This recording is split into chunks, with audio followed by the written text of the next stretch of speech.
Assalamualaikum warahmatullahi wabarakatuh. Pada pertemuan kali ini kita akan membahas tentang isu etik dan legal pada penderita HIV/AIDS.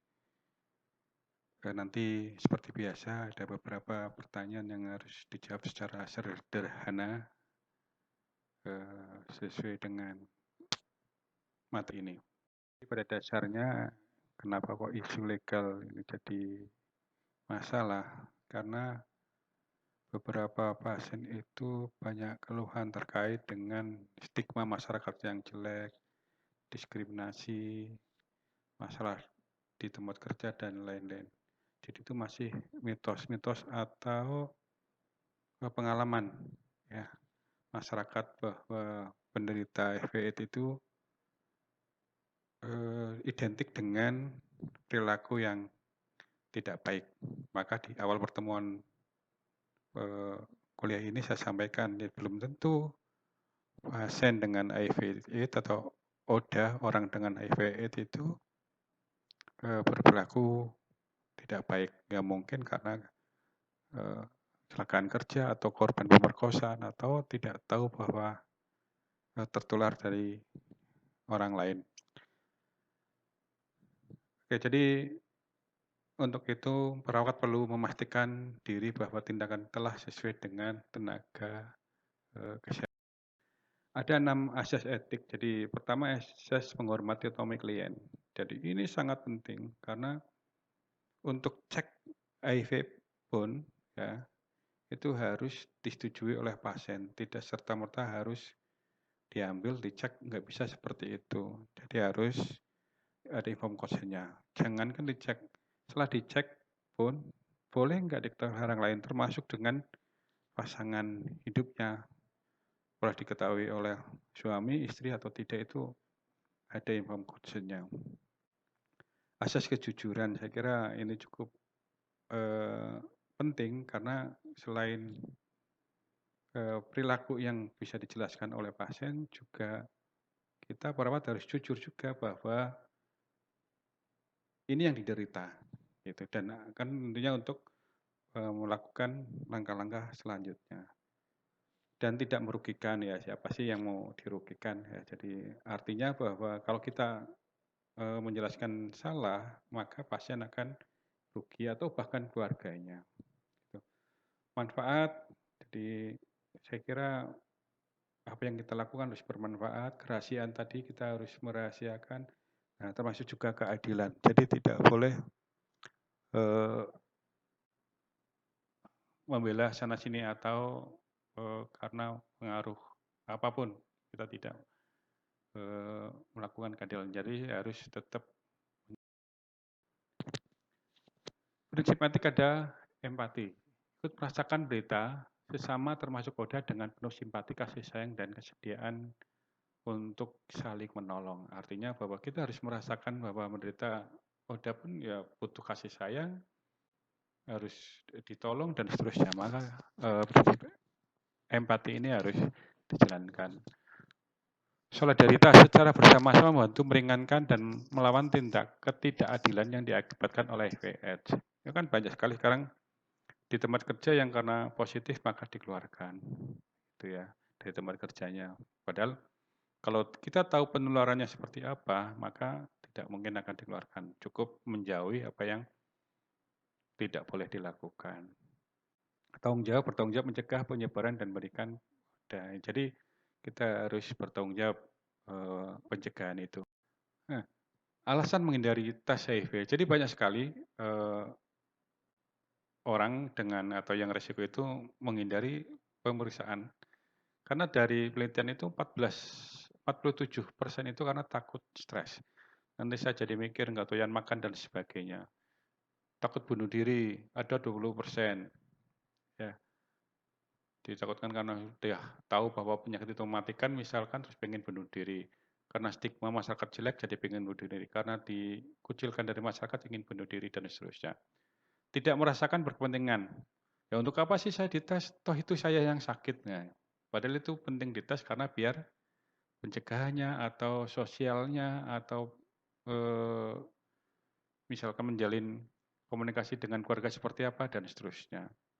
takut kehilangan tempat kerja. Tadi ini saya katakan, mungkin karena stigma masyarakat yang jelek bisa aja itu diusir ya masyarakat atau ada yang mengatakan ini bisa menjadi pembawa sial dan sebagainya, maka diusir. Ini yang ditakutkan oleh mereka kalau melakukan. Nah, kecenderungan bunuh diri setelah pasca pemeriksaan ini kalau bunuh diri pasien dengan kanker 2 kali 4 lebih tinggi dari masyarakat umum.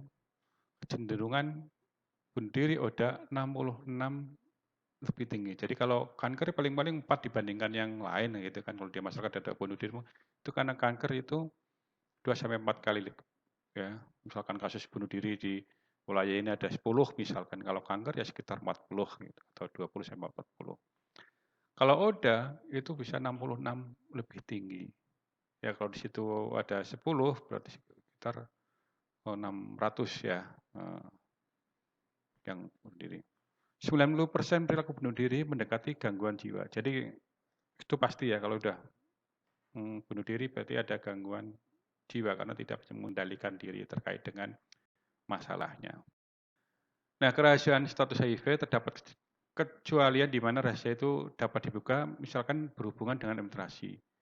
Ya, misalkan kalau mau pemeriksaan yang lain kan disebutkan yang dicerita apa saja misalkan atau mau transfusi atau mau donor terus mau terkait dengan itu ya harus dijelaskan termasuk juga hukum misalkan kasus hukum ya juga dibuka misalnya. Bila kita dimintai keterangan di persidangan itu hukum, informasi bisa diberikan pada orang yang merawat atau memberikan konseling, informasi diberikan tujuan untuk merawat.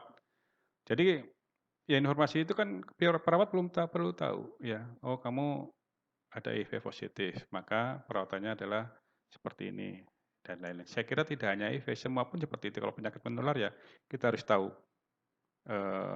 tindakannya seperti apa. Juga penyakit-penyakit yang lain. Informasi diberikan pada Depkes itu juga boleh karena untuk laporan. Informasi diberikan pada partner atau partner seks atau pasangan hidup atau keluarga. Pekerjaan melindungi hak ODA orang dengan HIV/AIDS tidak untuk diperlakukan secara diskriminasi atas persetujuan dan privasi, atas keselamatan kerja, atas imbalan. Jadi imbalan pun harus sama. Secara fisik kan HIV masih bagus ya. Kalau yang sudah ODA misalkan sudah lemah dengan penyakit oportunitas mungkin tidak lagi bisa dengan maksimal.